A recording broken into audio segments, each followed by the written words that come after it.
Welcome to Pindar Poetry. We hope you learned something new. You start by opening the sheet and selecting the cells to convert. Click the top left corner or drag to choose a range. You must act on numeric cells.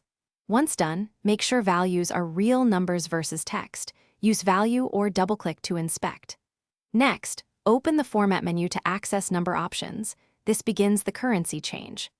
I'll show why choosing the correct range matters for formulas and totals so your sums update automatically. You now apply the currency and regional settings that control symbols and decimals. From Format, choose Number then More Currencies to pick a symbol. Choosing a country locale under File settings ensures decimal separators match. Use Custom Number Format when you need a specific symbol placement or negative format. This keeps look and math consistent. Also, convert currency values with a rate formula if you need different base units, and lock cells referenced by conversion. Finish by reviewing totals and dependent formulas to confirm everything recalculated correctly. You should scan for cells still formatted as plain text. If the currency symbol or numeric behavior is wrong, switch format to number and reapply currency.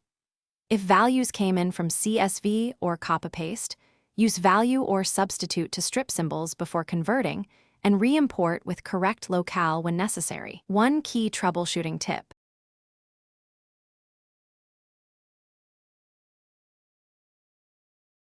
Thanks for watching. Consider subscribing if we helped you.